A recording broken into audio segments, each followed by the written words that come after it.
Hello and welcome to the London School of Economics for a special joint programme with Al Jazeera and the help of the pro-democracy media group, the Democratic Voice of Burma.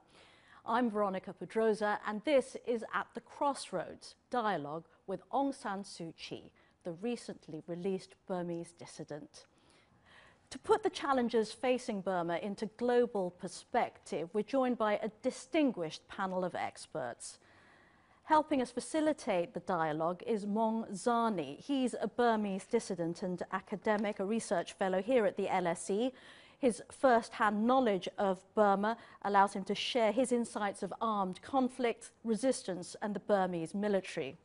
Mary Kaldor is professor and co-director of global governance. She's written extensively on global civil society. That's how ordinary people organize to change the way their countries and global institutions are run.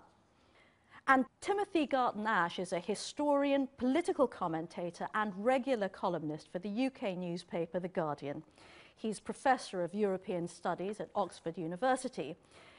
In 2000, Aung San Suu Kyi invited Professor Garton-Ash to Burma to speak to members of her party, the National League for Democracy, about transitions to democracies. His main interests are civil resistance and the role of Europe and the Old West in an increasingly post-Western world. To Aung San Suu Kyi, I'm Veronica in London at the London School of Economics. We're very excited to see you. Dorsu, opposite me is Dr. Zani, Professor Kaldor, and Professor Timothy Garton-Ash. Hello. They're all greeting you, and we have a room full of about 400 excited students and academics. Well, I don't know if I heard everything you said, but hello anyway. We're so thrilled to have you with us. Aung San Suu Kyi, you are admired and respected in your country and around the world, but people haven't been able to hear from you because of your long imprisonment. In this dialogue, we want to help you break the silence. Can I ask you to speak a few personal words to the audience we have here, and also to please comment on the main themes of our dialogue: conflict and the need for reconciliation, democracy and its links with development, and civil society? Well, as for personal words, I'm very glad to be able to communicate with you. That in itself, for me, is a great progress. Because for many years I was not able to communicate with anybody at all. And I think you asked about national reconciliation.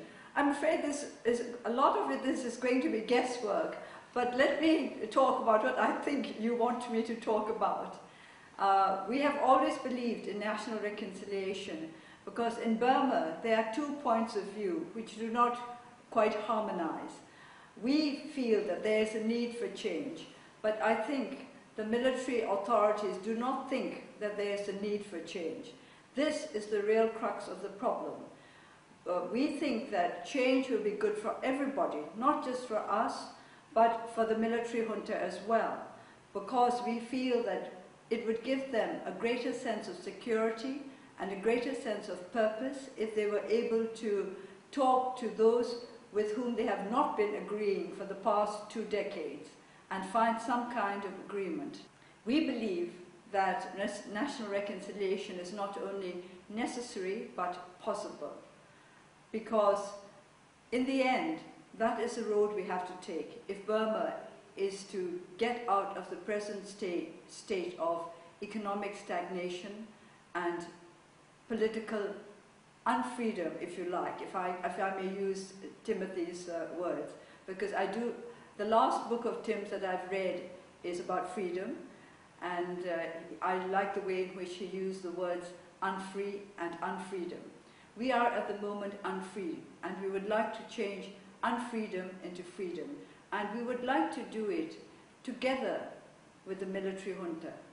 Can I sort of follow up just by asking you, have you had any approaches since you've been freed towards negotiations?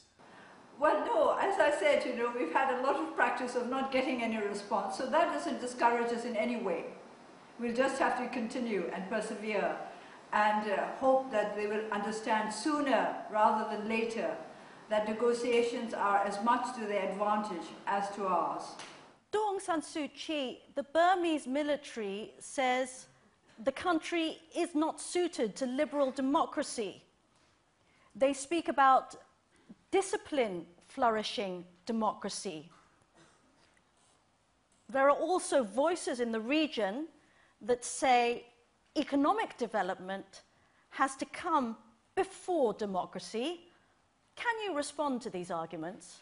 Disciplined democracy as affecting only the people and not the rulers is not what we would like. And this is something that we have to work towards.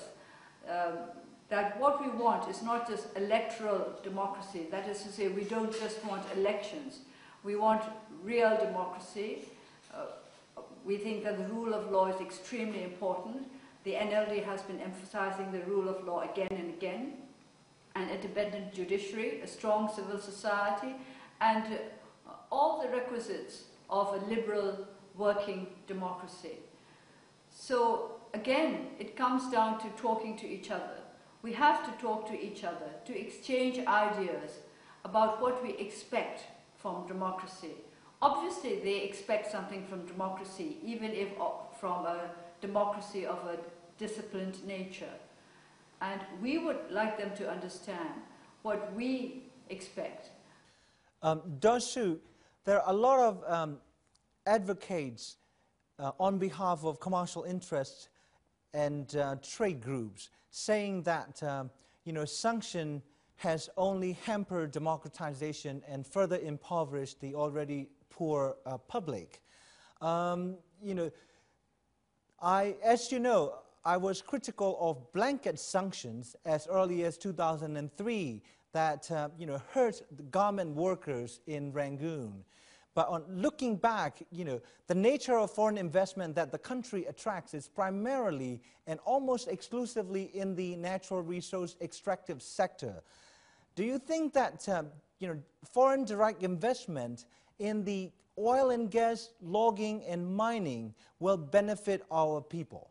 I don't think that sanctions have anything to do with the humanitarian situation in Burma, because we have never asked for sanctions against anything to do with humanitarian aid.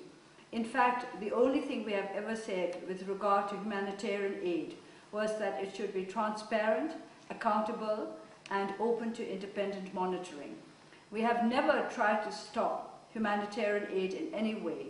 And if you consider the fact that less than 5% of the annual budget is spent on both education and health put together, you can understand that the humanitarian situation in our country has less to do with sanctions than with the policies of the government.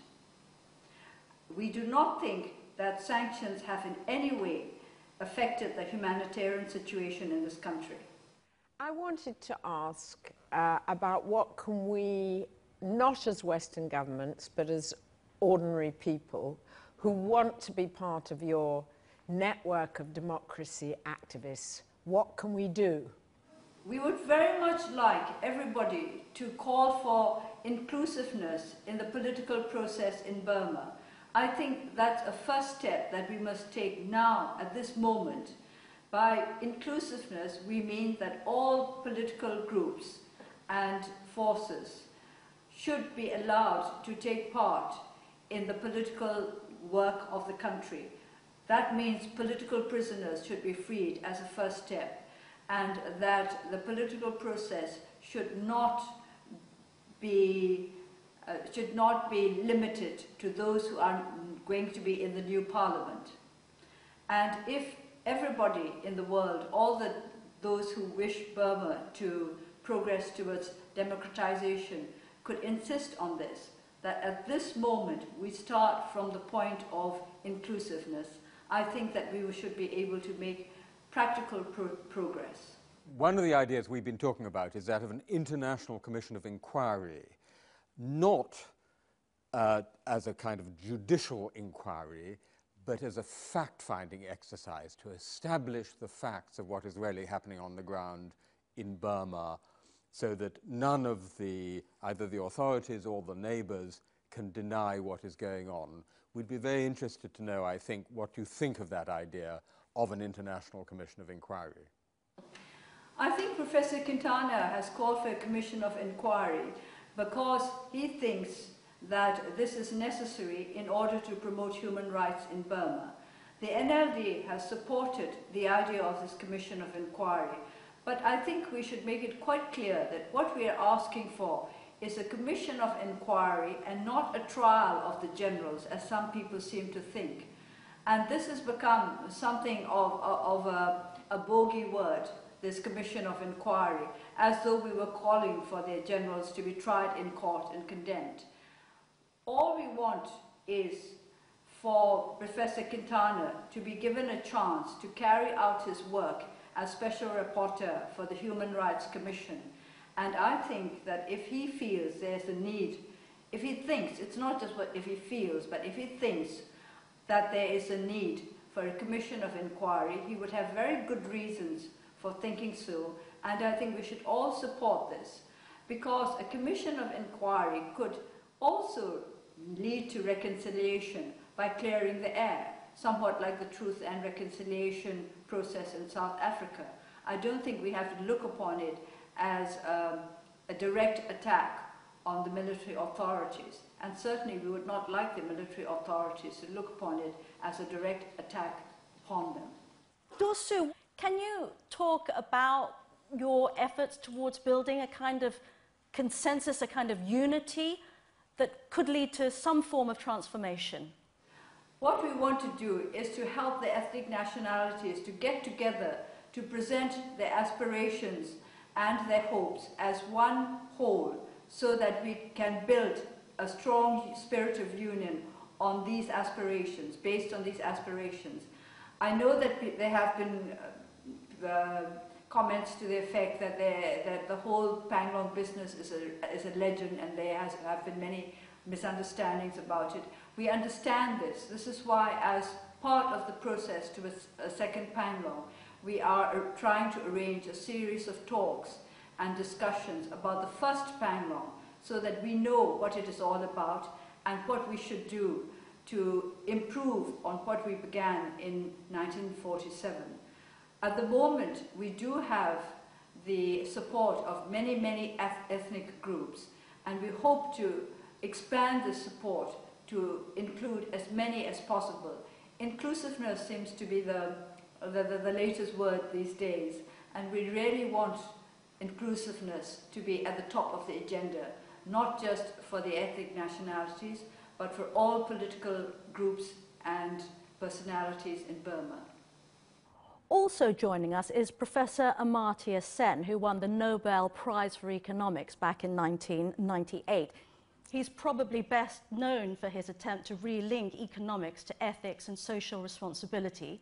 He spent part of his childhood in Mandalay, Burma. He can't be with us in person, so he's recorded an address and a personal message for this dialogue. Well, Burma is in many ways the most important country of my childhood. This is where my understanding of the world began. I was at the age of, between the ages of 3 and 6, I was in Burma. All my earliest memories, the beauty of the country, the fantastic charm of the people, the warmth and hospitality of our Burmese friends and neighbors and colleagues of my parents. These are my earliest memories of Burma. And these have stayed with me and shaped my life, all my life. I was fortunate also to see Aung San Suu Kyi, of whom I have the greatest of admiration. She's one of the great leaders of our time, when she was a student in Delhi, and then briefly in Oxford. I don't think she will remember the occasion. But I came to know Michael Harris, her husband, extremely well, and we often shared our sense of sorrow as well as determination. We celebrated together when Aung San Suu Kyi got the Nobel. We did it in Cambridge, Mass here. Michael had flown in. Michael called me just 3 or 4 days before he died.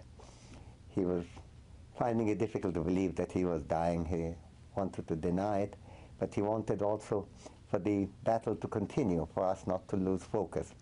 I still, when I sometimes lose my sense of determination, or at least fear losing it, I think of Michael and his words with full of strength, even when his voice was faltering on the telephone. These were one of the most moving moments in my life. A few days later, I was told he had died. It was also his birthday. But that determination, that sense of purpose that Michael gave me, and I think gave all of us, is something which we have to cherish, remember, and follow. Dorsu, audience members would like to ask you a question. Here is the first one. Hello, Miss Aung San Suu Kyi. My name is Christian Hansen, and I'm from the United States. My question is, where do you see Burma in the next 10 years? Where do I see Burma in the next 10 years?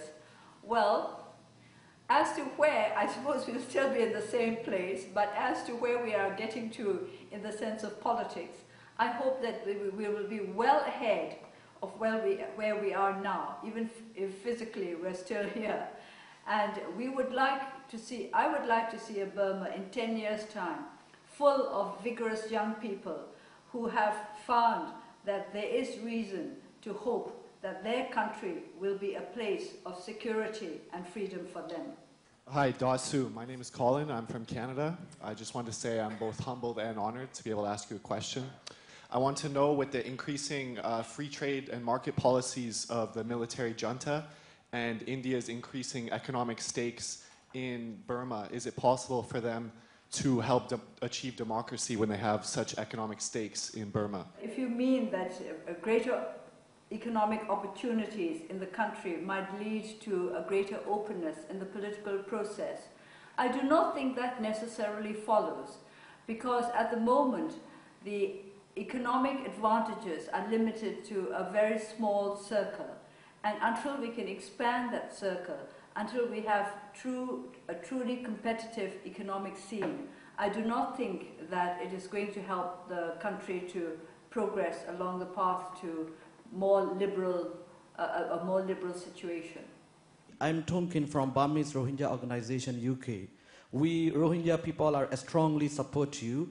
I would like to ask you one question is, how we younger ethnic generation group we can build up unity together? How can you guide us on that? Well, I think the first thing you have to do if you really want to achieve unity is to listen to each other. It sounds very simple, but in fact, people don't find it easy to listen to others at all. They simply want to push their point of view, and they don't want to listen to the other person's point of view. So I think we all have to start by learning to listen to each other. It's not as easy as it sounds. It is really difficult, but I think we can work at it and we can succeed. Another question from the audience, please. Hello, my name is Maria. I'm from Croatia. I'm very honored to be able to ask you a question. My question is regarding the transition to democracy. Do you feel that the sort of a negotiation-prone part of the military junta are gaining power, or is it the other way around? Well, there are some people who say that there are no such thing as moderates within the junta, but I don't want to believe that, because I don't think that they all think alike. After all, there are many different people, and I do believe that there are decent people within the junta as well. And whether you call them moderates or whether you call them by any other name, I think they are the ones who might be open to the idea that we will achieve more by cooperating with each other than by attacking each other. We certainly want to make them understand that we are not bent on attacking the junta, that we do not want to see the military fall, as I explained in an interview with the BBC. We simply want to see them rise to new heights of professionalism and patriotism. It's an absolute honour to speak with you today. Western governments have been full of praise for your release. Do you have any words for them regarding their regulation of their corporations? Well, What we want to know is why the Western countries think they are investing in Burma. If they think they are investing in Burma for the sake of Burma, then I think we would like to know why they think their investments are going to benefit Burma and how. But if they are simply doing it for their own interests, then of course, you know, I don't think I have to explain to you what I would think of that. But I think that in any case, investments should be based on some ethical considerations. We are not naive. We know that we cannot expect companies to think of human rights primarily. But I think that if they would understand that in the long run, getting the goodwill of the people and making the people understand that they are on the part, on their side, would help these companies' investments to prosper. And this is the final question from the audience. Hi, my name is Sarah and I'm very honored to be speaking to you and thank you for your thoughts. It's very inspiring.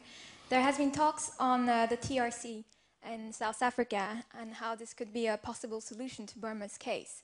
I hear that you admire Desmond Tutu and I do too. I grew up in South Africa and although I see that it had successes partly short-term and narrowly economic, I see that it has ignored, for example, gender-based violence, which is on the rise, and it has now made considerable failures. Would you see it for a possible solution? Well, I think the great difference between South Africa in the days of apartheid and Burma now is that in South Africa it was a case of color, of black against white, and it was like black and white. It was very clear-cut, and I think the world found it very difficult not to stand on the side of the black people. Now in Burma, it's just yellow against yellow, which makes it rather more difficult, which is why I say very often that I wish we were a different color from the military regime. And then I think we'd have more support from all over the world, because people would find that they were obliged to stand on the part of those who were being discriminated against on the grounds of color. But we are being discriminated against on the grounds of our beliefs, because what we believe in is different from what the military authorities believe in. We have been oppressed and our people have been imprisoned, and yet the world has not all rallied around to support our cause, simply because we are all of the same color. I really wish that all of us working for democracy in Burma would turn into a very distinct, brilliant color like turquoise or purple or something. And then I think we'd get a lot more support from all over the world. Daw Aung San Suu Kyi, we're going to wrap up our dialogue. Thank you very much. Thank you very much. And my special thanks to all the students who have sat through this very patiently.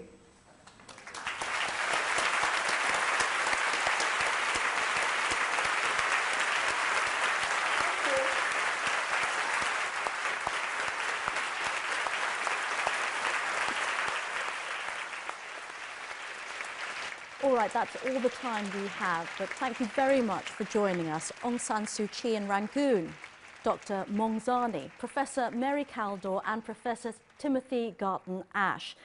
Also, thank you to our audience here at the London School of Economics and to the Democratic Voice of Burma. I'm Veronica Pedrosa. Goodbye.